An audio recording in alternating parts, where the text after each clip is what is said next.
경기도에 사시는 최미주 씨께서 보내주신 사연입니다. 미주 씨의 눈에는 누구보다 예뻤다는 동네 언니 은하 씨. 아버님이 일찍 돌아가셔서 어머님 혼자 자식들을 건사하셨대요. 고생 많이 하셨겠네. 그런 어머니가 안쓰러웠던 은하 씨는 20살이라는 이른 나이에 결혼을 결심했다고 합니다. 이 남편은 은하 씨보다 나이가 무려 20살이나 많았지만 과수원과 목장을 운영하는 아주 풍족한 집안의 막내 아들이었어요. 과수원. 하지만 은하 씨의 시댁 생활은 어머니의 바람처럼 흘러가진 않았습니다. 시집 온 첫날부터 시어머니의 혹독한 시집살이가 시작된 거죠.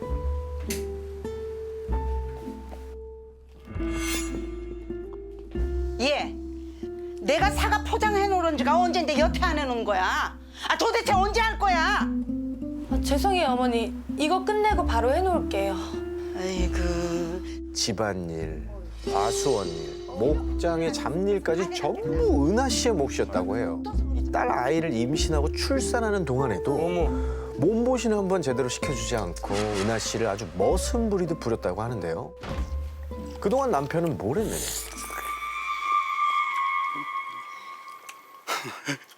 여보, 이거 나하고, 나 밥 좀 주라. 그냥 세워라 내워라 놀기만 했다.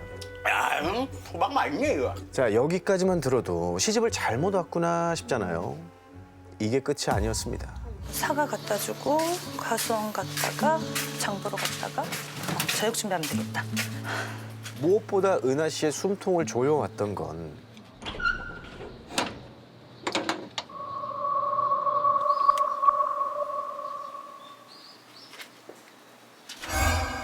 어머니. 예, 너 뭐 하니? 밖에 나가려고? 대문 밖으로 한 발짝만 떼어도 돌아다니지 말라 그랬지. 바로 시어머니의 불호령이 떨어졌대요. 야, 이건 너무. 시댁 식구들 외에는 이웃이나 친구, 친정 식구들까지도 만나지 못하겠다고 합니다. 얘기할까 봐 그러지, 얘기할까 봐. 그렇게 은하 씨는 외부와 철저히 단절된 채 시어머니께 시달렸고 도대체 시엠이 말을 듣지를 않네. 남편은 그런 은하 씨를 모른 척할 뿐이었습니다. 은하 씨는 오로지 딸아이만 생각하며 이를 악문 채 이 모든 수모를 견뎠다고 합니다. 딸 없어서 벗어나갔지. 아유. 그렇게 숨막히는 시집살이가 계속되던 어느 날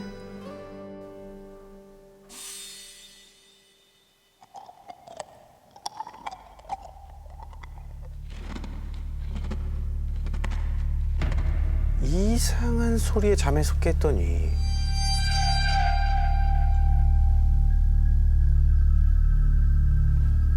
다락방 문 너머에서 까드득 까드득 소름 끼치는 소리가 들리는 거예요.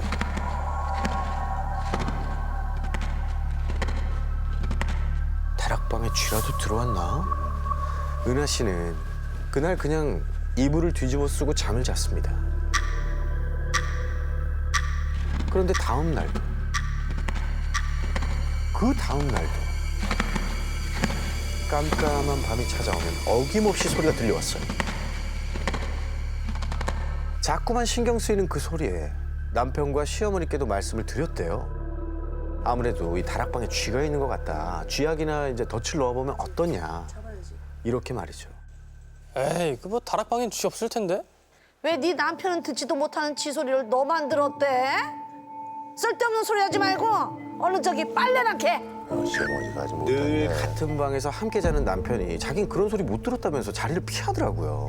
잠깐만, 그럼 이 소리는 뭔데? 나만 들린다고? 그러기를 며칠째. 그날 밤도 다락방에 신경 쓰여 잠을 이루지 못하고 뒤척이고 있을 때였어요. 어디선가 서늘한 기운이 느껴져서 눈을 떠보니 다락방 문이 한 뼘 정도 열려 있는 거예요. 언제 열렸지? 분명히 닫고 잤는데? 문을 닫기 위해 다락방 문 앞으로 다가갔는데 이 깜깜한 문틈 사이에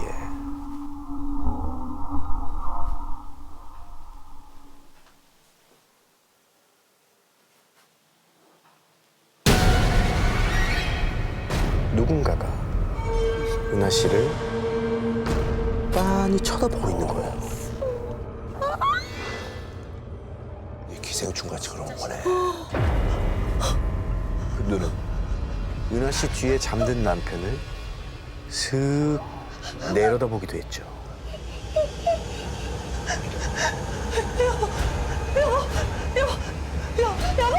여보 일어나봐. 서둘러 다시 돌아봤을 때 문틈 사이엔 아무것도 보이지 않았어요. 전 부인 이런 건가 보지. 혼자서 다락방을 살필 자신이 없었던 은하 씨는 일단 다락방 문을 꽉 닫아둔 채 이불 속에 몸을 파묻고 밤새 잠들지 못했다고 합니다. 다음 날 아침 은하 씨는 남편에게 다락방을 살펴봐달라면서 사정사정을 했대요. 남편은 이내 곧 짜증스러운 얼굴로 나오면서 이게 뭐가 있다는 거야? 아무것도 없구만. 아, 요즘 왜 그래 당신? 참 신경질 나. 아유. 분명히 내가 눈을 마주쳤는데 정말 아무것도 없어요?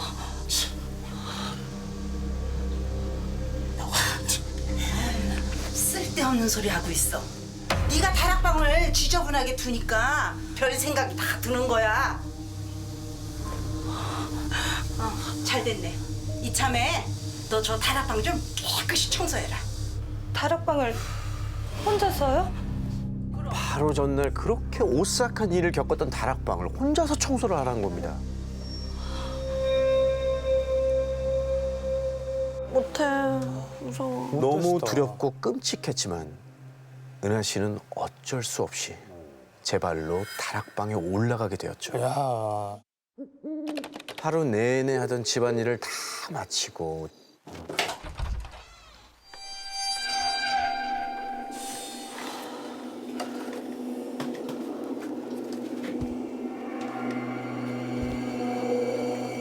저녁이 되어서야 시작된 다락방 청소는 정말 끝이 없어 보였어요. 각종 잡동사니와 사과 상자가 널려 있었고 먼지도 가득했거든요. 얼른 청소를 끝내야겠다는 마음에 정신없이 다락방을 치우기 시작했죠.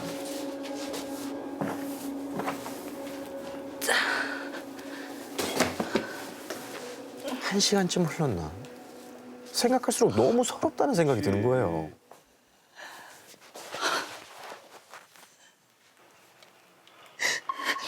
매일 머슴처럼 일만 하고 아이까지 도맡아 키우면서 시댁에 할 도리를 다 해왔는데 은하 씨가 하는 말은 하나도 믿어주지 않는 이 집구석.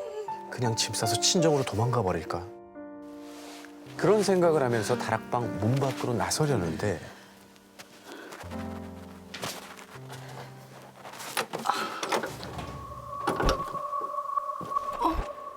다락방 문이 왜 안 열리지? 갑자기 꽉 닫힌 채 열리질 않는 거예요. 여보!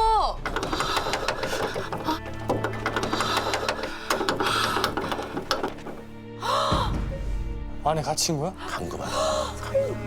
다행히도 다락방인 옥상으로 이어지는 문 또 하나가 있었는데 아유, 다행이다.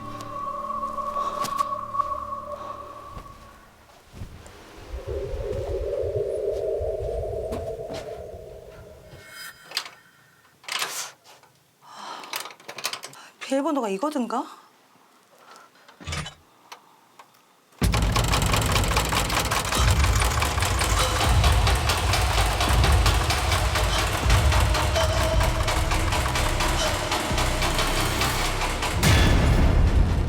반투명한 문 너머로 보이는 누군가의 실루엣.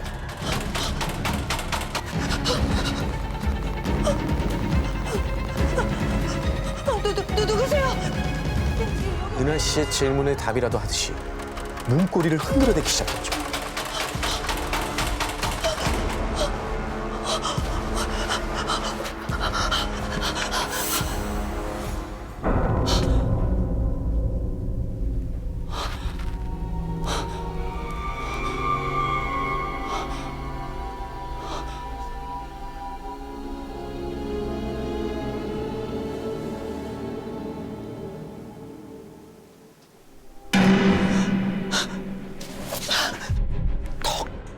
여자의 이 창백한 손이 은하 씨의 목덜미를 꽉 붙잡았어요.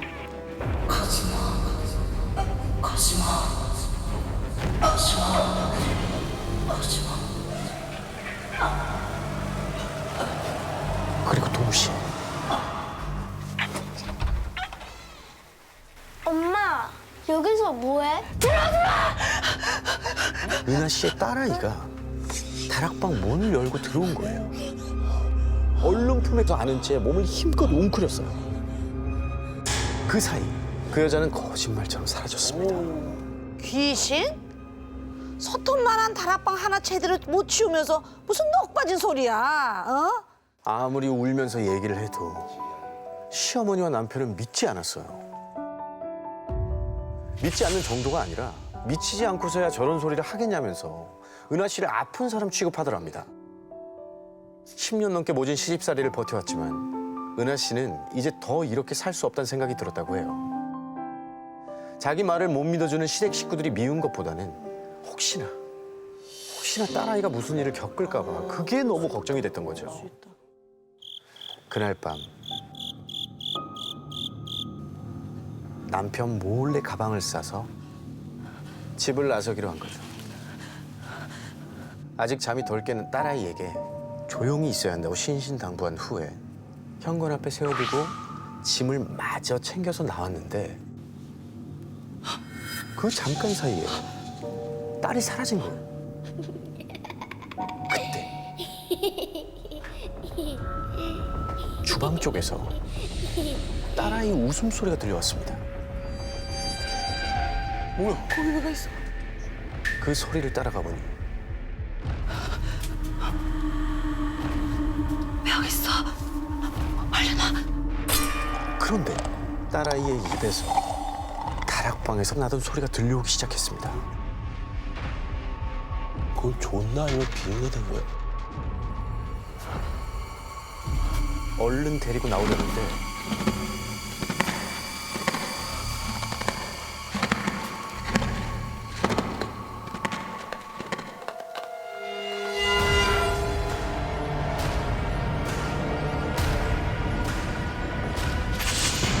다락방에서 본 그 여자가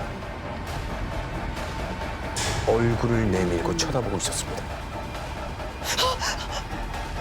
은하 씨는 이를 악물고 서둘러 딸을 데리고 현관문으로 향했어요. 가족들이 깰까 봐 정말 조심히 문을 여닫고 집을 빠져나오는데 성공했습니다. 이제 대문을 나가면 됐죠.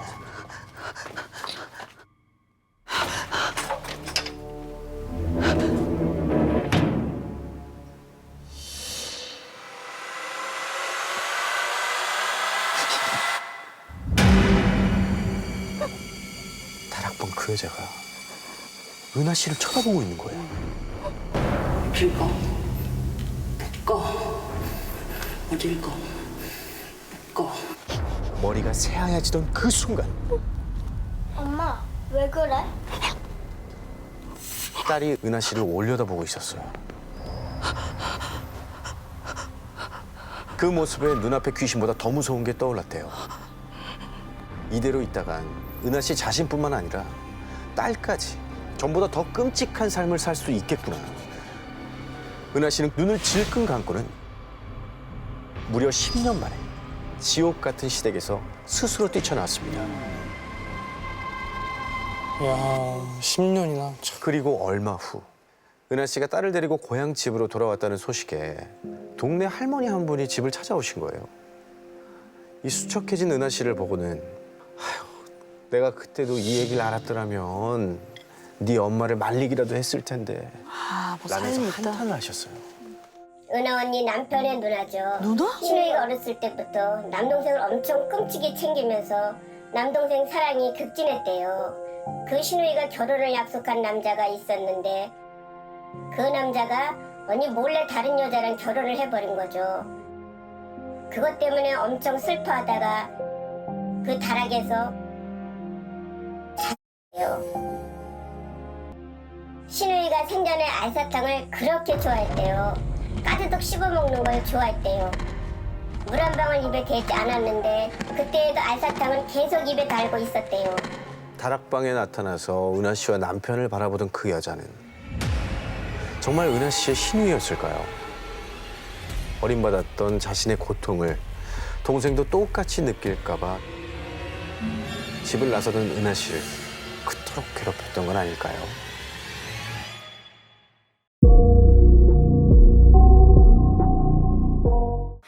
경남 양산에 사시는 박두진 씨가 보내주셨는데요. 두진 씨가 이제 21살이던 2016년 늦여름밤. 깜짝이야. 이 늦은 시간에 찾아올 사람이 없는데 누구지? 굉장히 좀 의아했대요.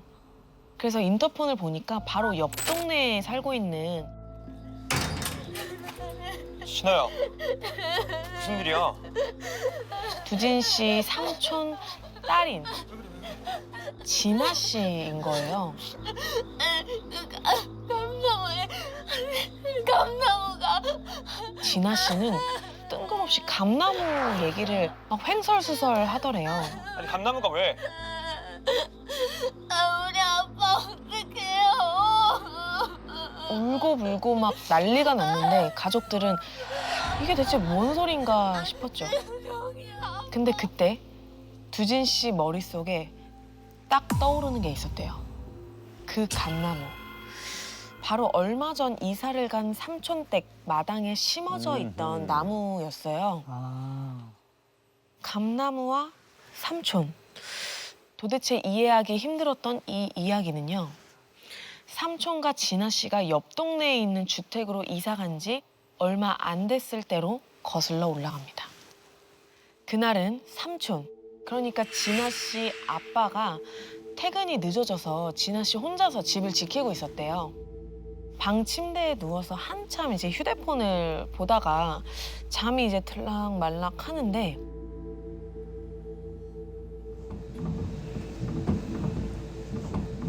창문이 바람에 막 흔들리는 소리가 들리는 거예요. 그래서 일어나서 창문을 꽉 닫으려고 봤더니 바깥에 바람 한 점이 없는 거예요. 근데 이번엔 마당에 있는 감나무에서 나뭇잎 막 스치는 소리가 나는 거죠. 그래서 나무 주변을 유심히 봤는데 나뭇잎 사이로 어두워서 잘은 안 보였는데 뭔가 하얗고 동그란 게 살짝 보이더래요. 이상하다 생각이 들어서 계속 뚫어져라 쳐다보고 있는데 사라지는 거예요. 어디 갔지? 근데 그때 나가. 뒤를 딱 돌아봤더니 문 밖에 아빠, 아빠가 보이는 거예요. 아빠 언제 왔어?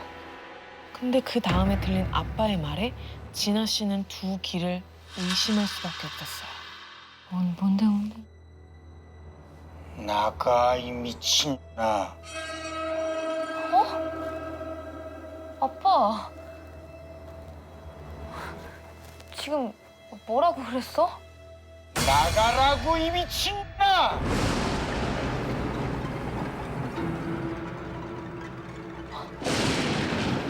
생전 욕 한 번 안 하던 아빠가 아까 욕을 한 것도 충격이었는데 여보세요? 진아야. 아빠 지금 들어가고 있는데 지금 비가 쏟아질 것 같거든? 천둥 소리가 장난 아니야. 가서 다락방 창문 좀 닫자. 지금 온 전화도 아빠라고? 그럼 방금 욕을 한 게 아빠가 아니었으면 문 쪽을 휙 돌아봤는데 아까 봤던 아빠가 없는 거예요.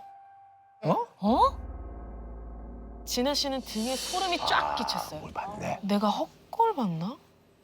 아니 깜빡 잠이 들었던 건가? 분간이 좀 안 되더라고요. 혼란스러운 마음에 다락방 쪽으로 쉽게 발이 떨어지질 않았지만 그래도 아빠가 곧 도착하신다고 했으니까 뭐 그새 별일 없겠지 하고 마음을 다독였어요. 그리고는 비 오기 전에 얼른 창문을 닫으려고 다락방으로 향했습니다.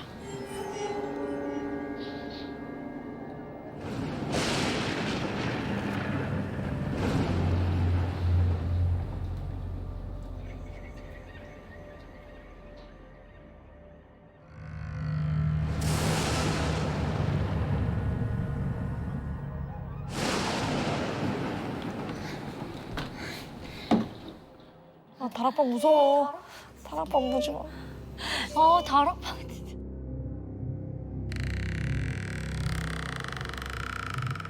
다락방 불을 켜려니까 전등이 나갔더라고요. 그래도 창문으로 달빛이 좀 들어와서 아주 안 보이진 않았어요. 진아 씨는 이 달빛에 의지를 해서 창문이 있는 다락방 안쪽으로 내디뎠습니다. 근데 다락방 안쪽으로 또 작은 방이 하나 있었거든요. 평소에는 뭐 창고처럼 쓰는 방이라서 문을 항상 닫아두는데 그 방 문이 열려 있는 거예요. 그리고 방 문턱에 작은 짐 보따리 하나가 떨어져 있는 것 같았어요. 언제 떨어진 거지? 진아 씨가 그쪽으로 발걸음을 돌리려던 그때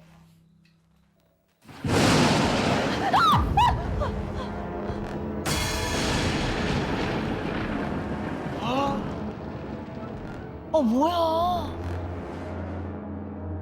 진아 씨를 쳐다보고 있던 그것은 뭐야, 진아 씨와 눈이 마주치자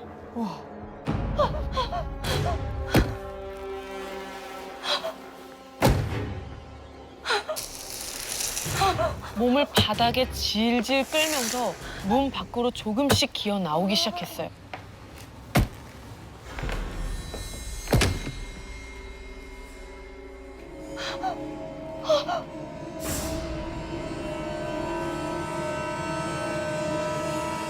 달빛에 드러난 그 정체는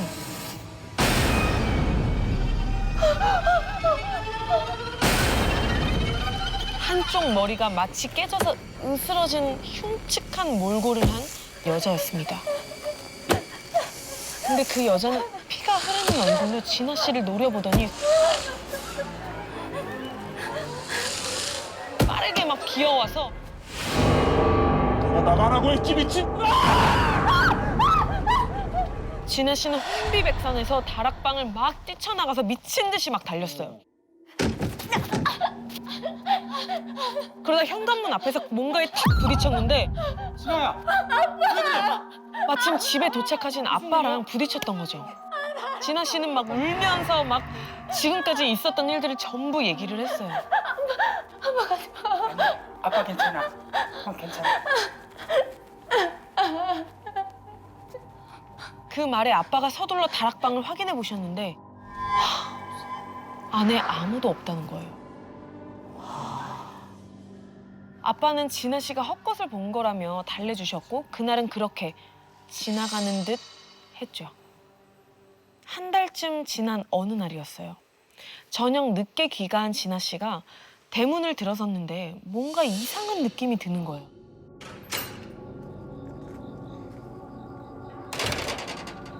안개가 마당을 뒤덮은 듯이 뿌옇고 그날따라 나무도 어딘가 음산해 보이는 게 이상하게 소름이 막 돋더래요.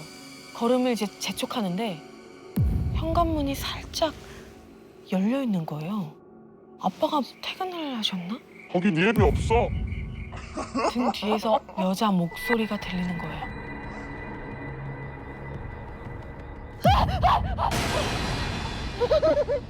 다락방에서 본 여자의 얼굴이 나무 옆으로 삐죽 튀어나와서 진아 씨를 쳐다보고 있는 거예요.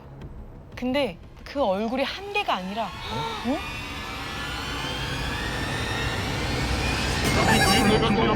내가 죽였어 니. 내가 죽였어.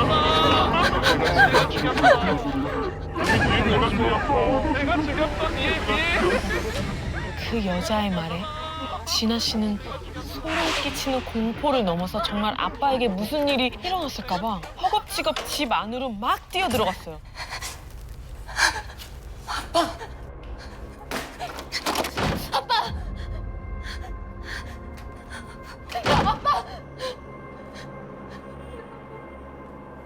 언니가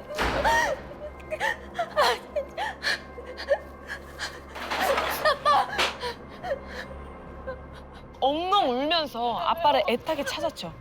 근데 온 집안 어디에도 아빠는 보이질 않았고 전화해 아빠다. 몇 번이나 전화를 걸어도 받지 않으셨어요.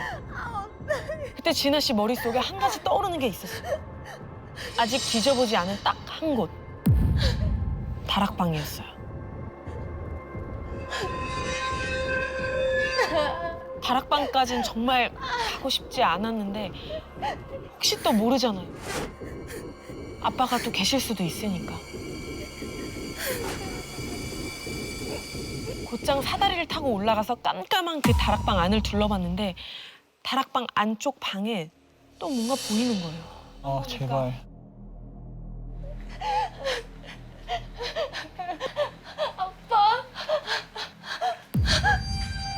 저거 아빠 아니야? 아빠가 오늘 입고 나간 바지를 입은 다리더라고요.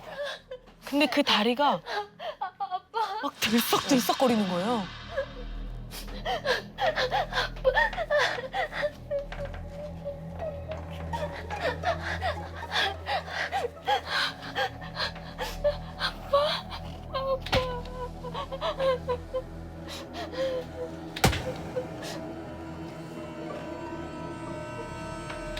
방 안엔 아빠가 쓰러져 있었는데 아까 그 여자가 아빠 머리맡에 쭈그리고 앉아서 표정 없는 얼굴로 아빠의 머리를 큰 돌로 사정없이 내리 찍고 있는 거예요.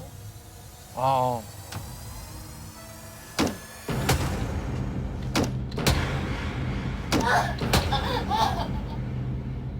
그 여자가 진아 씨를 휙 쳐다보는데 진짜 다 산산조각 내버려.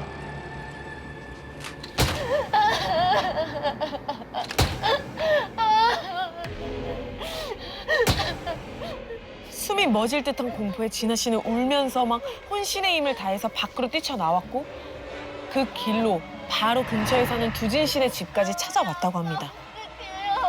두진 씨 가족들은 진아 씨 얘기가 솔직히 잘 믿기질 않았대요. 그쵸. 못 믿지. 그래도 진아 씨가 워낙 겁에 막 질려 있으니까 일단 다 같이 다락방을 확인하러 가봤죠.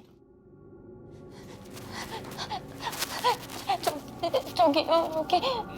근데 다락방엔 삼촌도 그 여자도 아무도 없는 거예요. 어?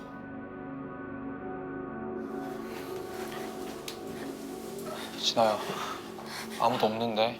아니 아까까지만 해도 저기 계셨는데 왜 없어요? 경찰에 실종 신고도 하고 퇴근길도 샅샅이 뒤져봤대요.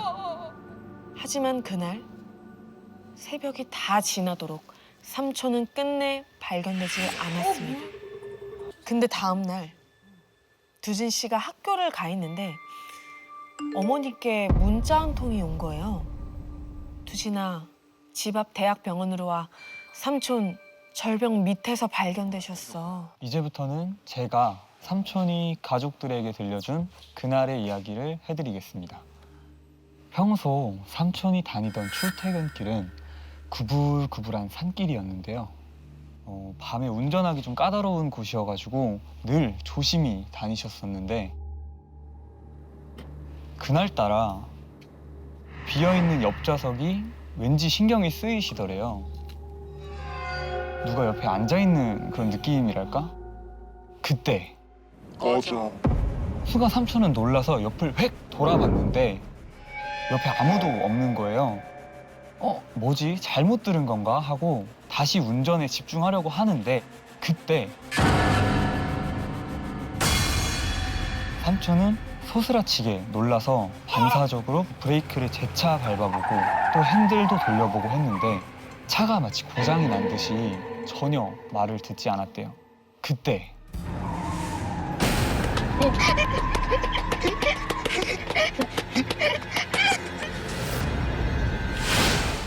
내가 꺼지라고 했잖아.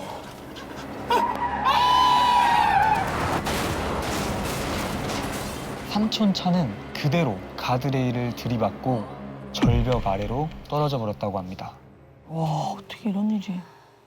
그리고 몇 달 뒤에 퇴원을 하신 삼촌이 제일 먼저 하신 일은 그 집에 무당을 불러서 굿을 하는 거였어요. 그런데 무당이 집에 도착하자마자 저기 있네. 머리 깨진 여자. 애 아빠를 자기가 죽인 줄 알았는데 용케 살아왔다고 아주 화가 단단히 났어. 그 여자가 삼촌과 진아 씨 뒤에서 살기 어린 눈빛으로 노려보고 있다는 거예요. 거기에 있던 두진 씨와 가족들은 그 얘기를 듣고 정말 소름이 쫙 끼쳤어요. 그 후에 굿판이 벌어지자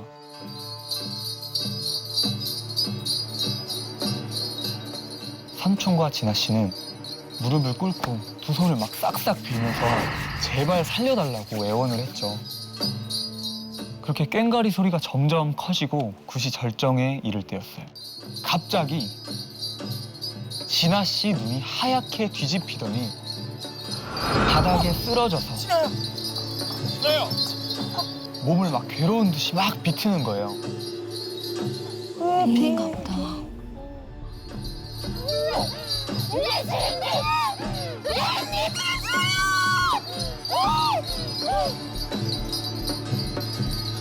그런데 무당은 굿을 딱 멈추더니 누가 집마당에 저런 걸 놔둬!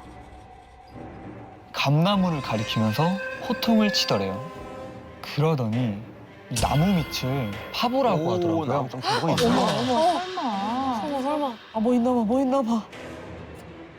나무가 있는 자리를 삽으로 열심히 파냈죠. 그런데 그 밑에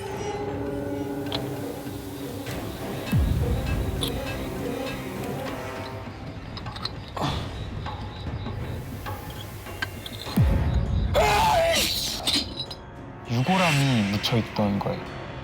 이날 삼촌이 부동산에 찾아가서 아 이게 대체 뭐냐, 이 유골함이 뭐냐 이렇게 따져 물으셨다는데요. 어떤 가족이 그 집을 직접 지었다고 하더라고요. 근데 그 집에 젊은 따님이 한 분 계셨는데 그 딸이 감을 엄청 좋아하셨다고, 그래서 마당에 감나무를 이렇게 심어다고 이렇게 이야기를 해주시더라고요. 근데 어머님이, 그 집 어머님이 저기 지붕에서 작업을 하시다가 이제 뭔가를 이제 떨어뜨리셨는데 그 밑에 딸이 있었던 거죠. 그 딸이 그 머리에 맞고 바로 이제 직사를 했다고 하더라고요. 그래서 그 후에 이제 어머니도 그렇고 그 집 아버지도 그렇고 충격으로 좀 세상을 좀 떠나셨다고 그렇게 이야기를 해주시더라고요. 그리고 부동산 사장님도 그 마당에 유골함이 있었다는 거는 전혀 자기도 상상도 못했다고. 귀신이 삼촌과 진아 씨를 괴롭혔던 건 어쩌면 우리 집에 들어온 불청객이라고 생각해서 그런 게 아니었을까요? 이해가 된다. 평택에 사는 40대 주부예요. 지금은 40대 주부고 김모 씨가 보내주신 공모작입니다. 너무 실감나게 보내주셔서 이렇게 글로 읽기로 결정을 해서 제가 한번 읽어보겠습니다. 목소리가 다르다. 이 이야기는 한참 꿈 같은 시간을 보냈어야 할 우리 부부의 신혼 초 이야기다. 때는 1995년, 내 나이 22살, 남편은 23살, 그리고 우리 사이에는 5개월 된 딸아이가 있었다. 우리 부부는 수중에 얼마 되지 않은 돈으로 경기도 용인 아주 작은 시골 마을에 어렵게 신혼집을 구해서 이사를 가게 됐다. 부엌이 하나 딸린 조그만 단칸방이었다. 그 시절 집들이 그렇듯 이 집에는 다락방이 하나 있었다. 방 한쪽 벽면 허리 높이의 다락문이 있었고 부엌의 윗공간으로 이어졌다. 다락방 끝엔 마당 쪽으로 조그만 창문이 하나 있었다. 맞아, 딱 옛날 집에 딱 그렇게 돼 있어. 우리 부부는 살림살이를 마련할 돈이 넉넉지 못했기 때문에 남편의 선배가 운영하는 중고 매장에서 필요한 가구를 싼 값에 장만했다. 이사를 하던 날 그 선배가 집 앞까지 가구를 배달해 주었다. 그런데 선배가 집을 보더니 인상을 확 구기며 뭐야, 이 집이야? 하고 물었다. 3일 전에 이 집에 있던 살림 전부가 우리 매장에 들어왔었어. 나이 드신 분들이 아들이 쓰던 거라면서 넘겼거든. 쇠하다. 사연이 있다. 떨떠름해하는 선배에게 남편과 나는 뭐 무슨 일이라도 있었냐고 물었지만 선배는 아야 됐다. 뭐 이미 이사 왔는데 말해서 뭐 하겠어. 들어서 좋을 것도 없어 하고는 입을 다문 채 가버렸다.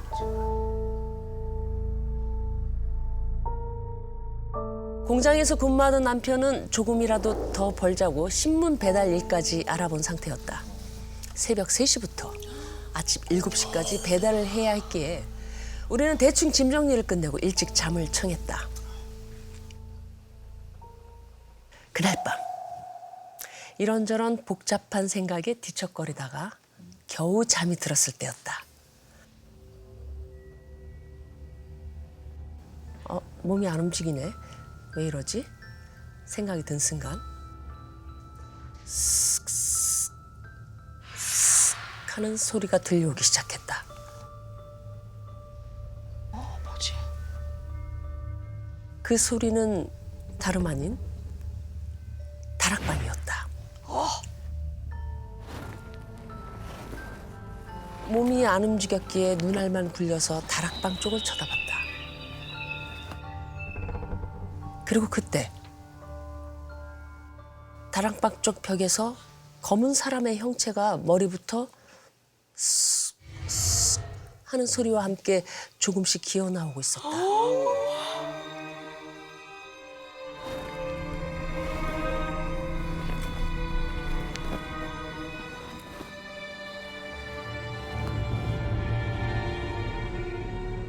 너무 놀라서 남편을 깨우려 했지만 몸은 여전히 움직이지 않았다.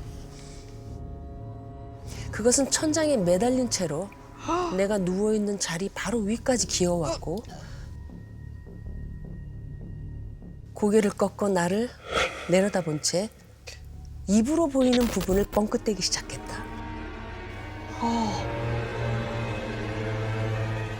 그 순간 그것이 훅 하고 천장에서 떨어지더니 나는 숨이 멎을 것 같은 무서움에 몸이 벌벌 떨렸다. 그때서야 그것이 입을 크게 벌리며 반복하는 말이 또렷하게 들렸다.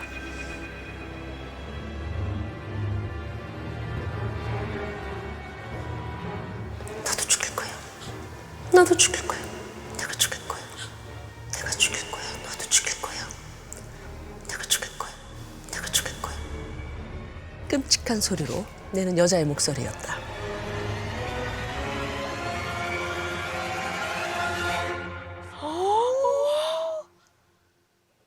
근데 그것이 다시 천장을 기어가 다락방 속으로 사라졌다.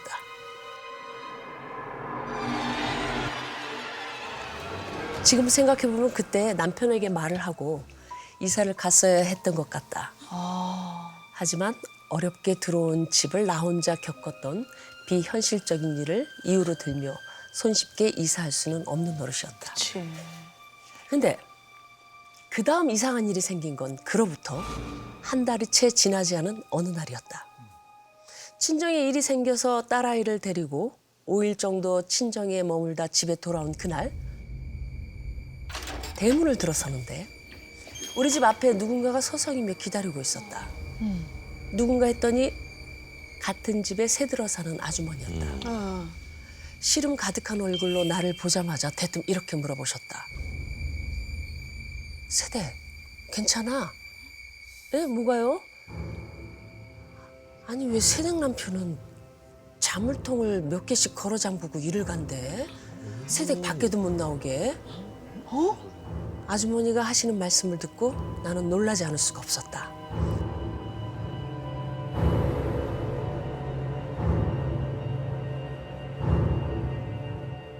아니 새댁 남편이 오토바이를 타고 나가면 새벽 내내 새댁이 서럽게 울었잖아. 아니 그래서 방 앞에 가서 불러봐도 대답이 없이 울기만 하고 아 내가 부르는 소리 못 들었어? 무슨 소리야? 나는 온몸에 소름이 끼쳤다. 뭐 남편이 자물쇠로 방문을 잠그고 간 것은 맞을 것이다. 내가 딸아이와 친정집에 가 있는 동안 남편이 출근하면 집이 빌 테니까. 그런데 빈집에서 누가 울었다는 건지 너무 무서웠다. 세 번째 일은 기다릴 시간도 없이 바로 일어났다. 바로 다음 날 새벽. 남편이 신문 배달을 가고 30분 정도 지났을 때였다. 방의 적막함이 예전보다 찝찝하고 서늘하게 느껴졌지만 내색하지 않고 있었다. 그때 철컥 철컥 방문에 손잡이를 들리는 소리가 들렸다. 오 무서워.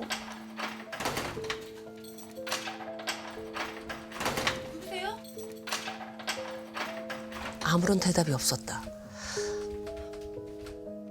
누구세요? 혹시 자기야?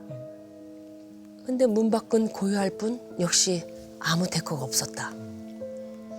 그날부터 나는 남편이 없는 이 집이 무서워지기 시작했다. 남편이 신문 배달을 하러 나간 뒤 꼭 새벽 3시 30분만 되면 어김없이 실체 없는 방문객이 찾아왔다. 그러던 어느 날 추적추적 비가 오던 날이었다. 시계바늘이 정확히 새벽 3시 30분을 가리키고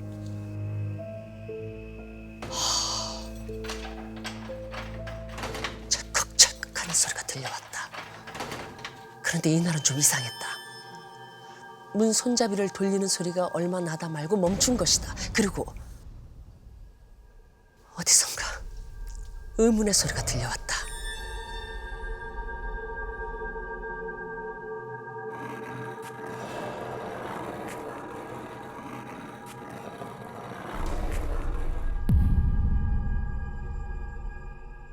무거운 돌 같은 걸 바닥에 질질 끌고 와서는 멀지 않은 어딘가에 탁 내려놓는 소리가 들렸다. 옮기는 소리.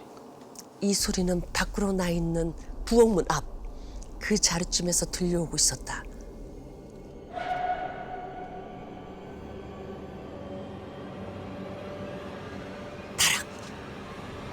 다락 창문으로 누가 들어오려는 거야. 안 돼, 안 돼. 부엌문 위쪽으로 나 있는 다락 창문이 생각난 것이다. 누군가가 계속해서 벽돌 같은 것을 질질 끌고 와서 다락 창문 밑에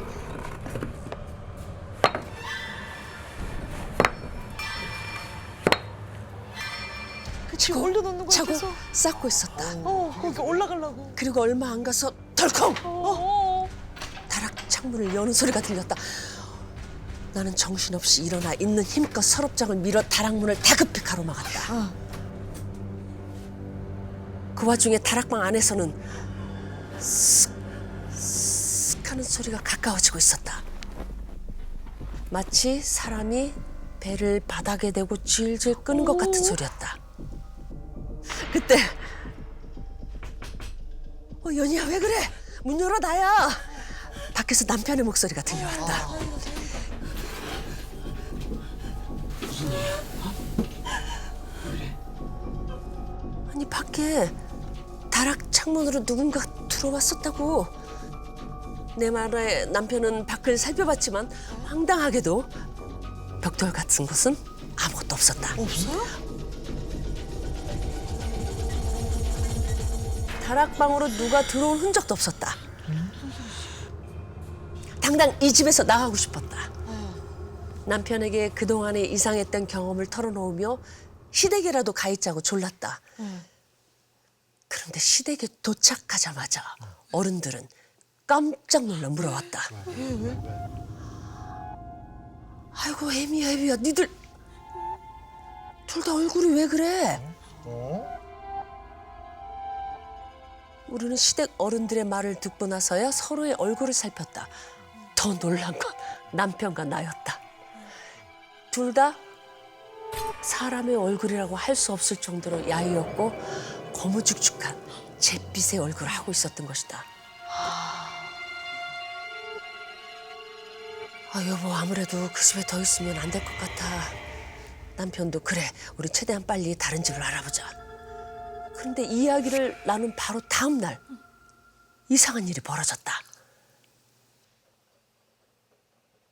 남편이 마치 딴 사람처럼 행동하기 시작한 것이었다. 안 돼, 안 돼. 냉소에 찬 얼굴로 딸아이와 나를 없는 사람 취급했고 집에 돌아와서도 한마디조차 붙이지 않았다.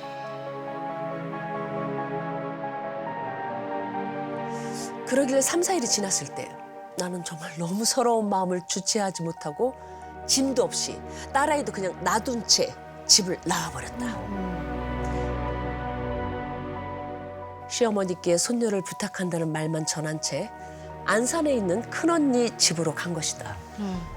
근데 정말 이상한 건 그렇게 나왔으면 딸이 걱정이 될 만도 한데 아무런 걱정도 후회도 들지 않은 채로 15일가량을 정말 아무렇지도 않게 잘 지내고 있었다. 그 이상하다. 깐난쟁이인데 보름을. 그러니까. 뭐야?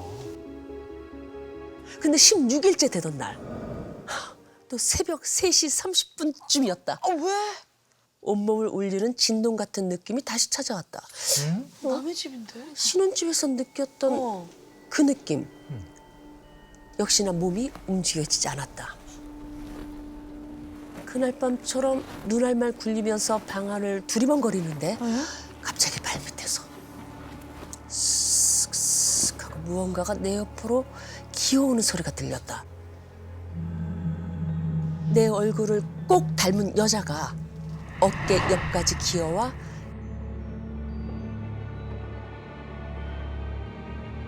내가 놔줄 것 같아. 내가 놔줄 것 같아. 절대 너 도망 못 가. 절대 도망 못 가.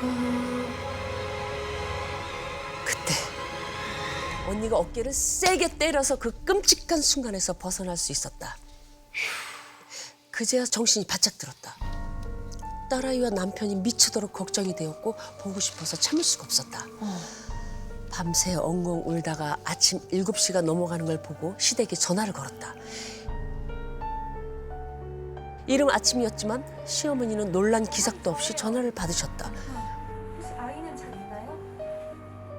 야, 니들 짰냐? 15일 동안 연락도 없던 애비도 꼭두 새벽부터 전화를 하더니 너도 통 연락도 없다. 이제서야 전화를 하고.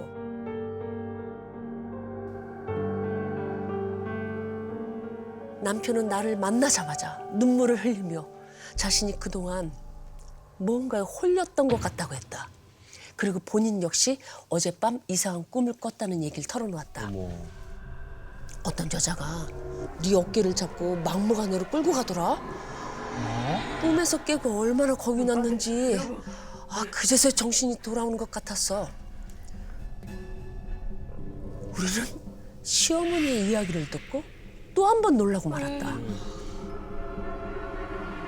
아들 내가 15일 동안이나 아무 연락이 없자 시어머니가 그 집에 가서 우리 짐을 다 빼왔다는 것이다.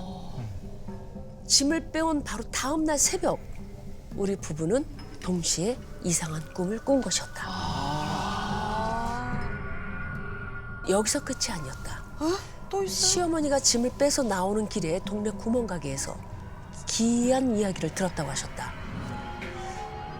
저기 혹시 저 짐 빼오는 집이 저 집이에요? 아유, 그 집에서 사람이 죽어났는데 모르고 들어갔구먼. 그 집에는 원래 젊은 부부가 살았다고 한다. 우리가 이사를 하기 일주일 전쯤 남편이 일을 나가고 아내 혼자 남아있던 집에 다락 창문으로 강도가 들어 아내가 안 좋은 일을 당했다는 것이다. 사건 사고가 일어났구나. 그 집에서 겪었던 일들은 아직까지도 우리 부부의 기억 속에 생생하게 남아있다.